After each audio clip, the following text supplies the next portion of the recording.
क्या बात है? आज मेरी बहू बहुत खुश नजर आ रही है। नहीं आई, ऐसी कोई बात नहीं। हंस सका? मुझसे झूठ बोलेगी? तेरा चेहरा पढ़ सकती हूँ मैं। आई खरा सांगू, जब मुझे रेणुका जी उल्टी सीधी बातें सुना रही थी ना, जिस तरीके से अंकुश ने उन्हें रोका, मुझे बहुत अच्छा लगा। माना कि उसने बदतमीजी की, लेकिन आज पहली बार उसकी बदतमीजी मुझे सही लगी। खरंच कलेंदी, मला पण असंच वाटलं। आखिर हमारी मेहनत सफल हो गई, हमने अंकुश को सुधार ही दिया। हो ग, मला पण वाटतं अंकुश अब सुधर गया है। अब हमारा परिवार पूरा हो गया। क्या हो गया इन लोगों को? आंखों पे पट्टी बन गई है क्या? अरे वो कोई सुधरा वुधरा नहीं है।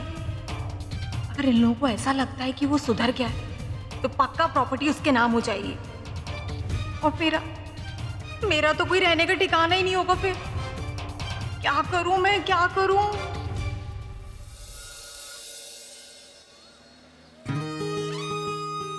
अप्सरा, यही सही मौका है, चला दे अपना जादू सासू बाई पे।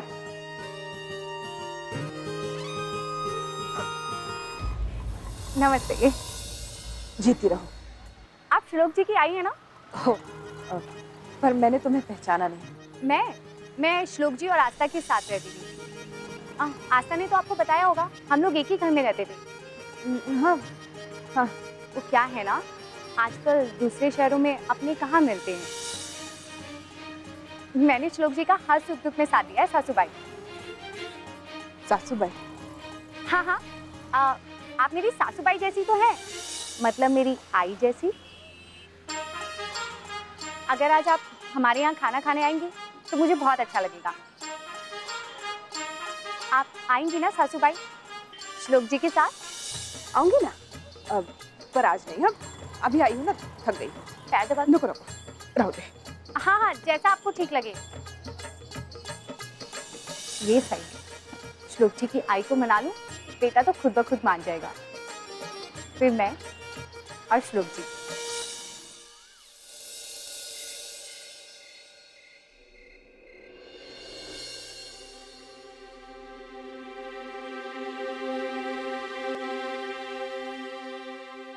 अच्छा, तुम आ गए। तुम्हारा इंतजार कर रहा था। कुछ बताना था तुम्हें। एक फोन आया था आनंद का।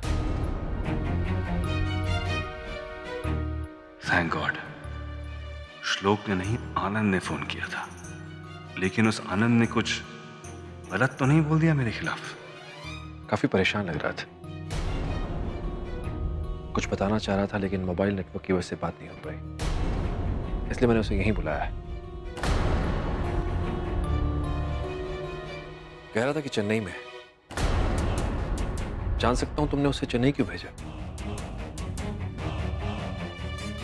बाबा, वो यहां आ रहा है तो आप उसी से पूछ लीजिए। मैंने उसे चेन्नई भेजा था बाबा, क्योंकि वहां पे एक बहुत इंपॉर्टेंट प्रोजेक्ट था। मैं चाहता था कि वो हैंडल करे, लेकिन हैंडल करना तो दूर, उसने काफी गड़बड़ की, तो मुझे उसे निकालना पड़ा।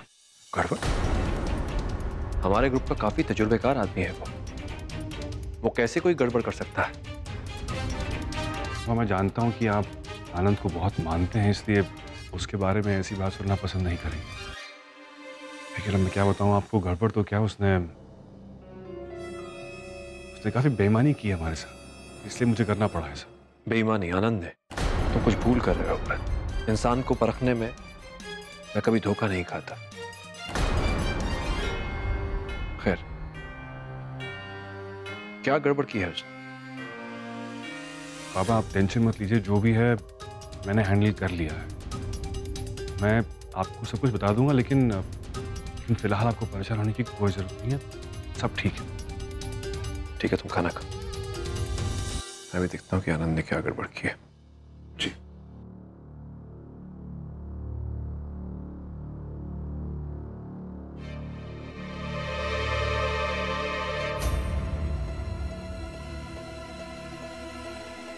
सोचल, तुम्हें ध्यान रखना होगा कि आनंद घर आके बाबा से ना मिल पाए। जी। बाबा का नंबर मैं कल ही चेंज कराता हूँ। फरहत, आपको जो करना है प्लीज जल्दी कीजिए, मुझे बहुत डर लग रहा है।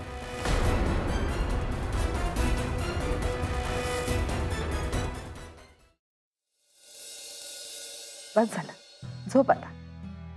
भाई तेरे पैर दबाने दे, तेरे पैर दबाता हूँ तो मेरी थकान दूर हो जाती है। मैं अब तेरे पास ही रहूंगी, कहीं नहीं जा रही। बाकी सेवा कल कर लेना। कहाँ सो जाऊं, यहीं सोने वाला हूँ मैं तेरे पास। अच्छा ही एक बात बता, तूने मुझे कभी भी कुछ क्यों नहीं बताया? तू इतनी तकलीफ में थी, बाबा की सच्चाई कभी मुझे क्यों नहीं बताई? जब साहिब से मेरी शादी हुई तो उन्होंने हर तरीका अपनाया, मुझे डराने का, धमकाने का। कितनी बार अंजलि,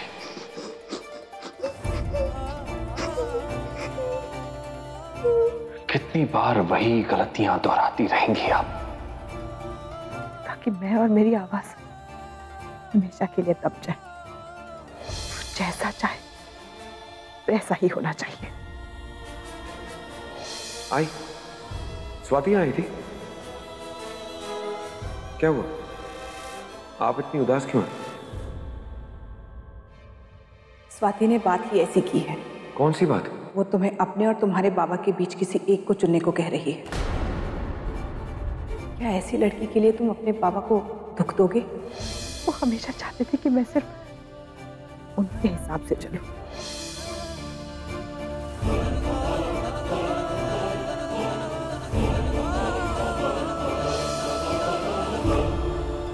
तुझसे बहुत प्यार करते हैं वो, लेकिन उन्होंने हमेशा चाहा कि वो अपने बच्चों की नजर में सही दिखे और गलत। कितनी बार समझाया आपको, बेटियों को मायके में रहना शोभा नहीं देता। अभी भी वक्त है, अपनी गलती सुधारो। अभय को पुलिस से छुड़ाओ और अपने घर चली जाओ। रुक जाओ, कोई कहीं नहीं जाएगा। आपके बच्चे आपका घर छोड़कर जा रहे हैं और यहाँ खड़ी खड़ी तमाशा देख रही हैं आप। कोई उनके खिलाफ जाए, उन्हें बर्दाश्त ही नहीं था। आस्था को ऑफिस भेजने के लिए मना किया था ना मैंने।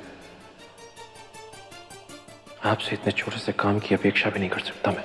उस छोकरी को दबाइए, उसे उसकी औकात दिखाइए। आपको इतनी भी समझ नहीं कि अपनी बहू को बताएं कि उनकी जिम्मेदारी उनके ससुराल के लिए सर्वप्रथम है। मुझे अपने ही बच्चों के नजरों में गिरा दिया। बस एक दस्तखत करवाने के लिए कहा था आपसे, इतना छोटा सा काम नहीं कर पाई आप। नहीं होगा मुझसे, नहीं होगा।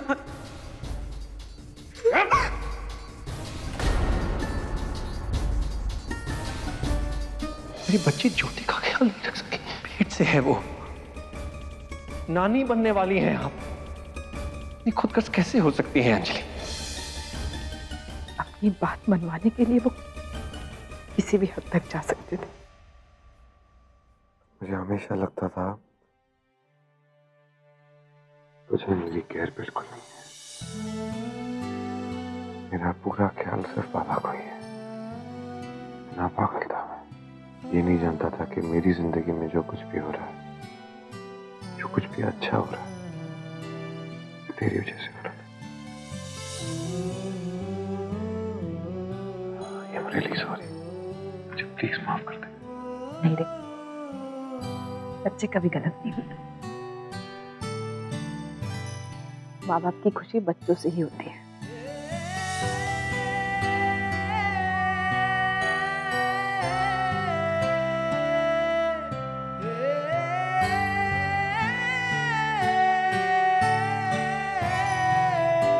परसों साहिब का जन्मदिन है।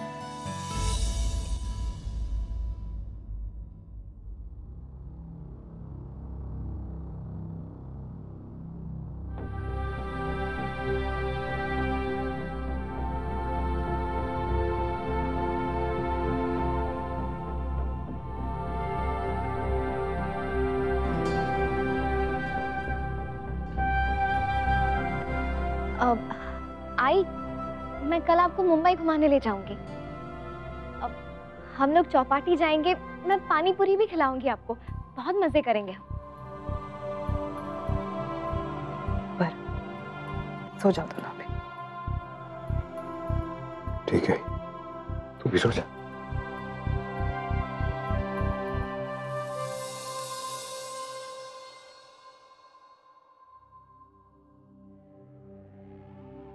श्लोक, मुझे बचा लो बेटा, मेरे पास वापस आ जाओ। मुझे तुम्हारी जरूरत है मेरे बच्चे, मुझे बचा लो। बाबा, श्लोक, श्लोक, क्या हुआ? क्या हुआ? तू ठीक है ना? श्लोक क्या हुआ? मैं पानी लाती हूँ। पसीना क्यों आ रहा है तुझे? पता नहीं, ऐसा लगा जैसे पापा के साथ कुछ बुरा होने वाला है। कुछ बुरा नहीं होगा उनके साथ। पानी।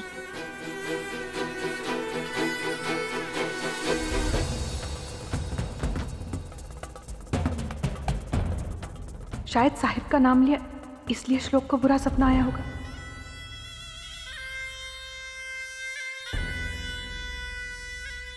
अच्छा, सो जा, सब ठीक है।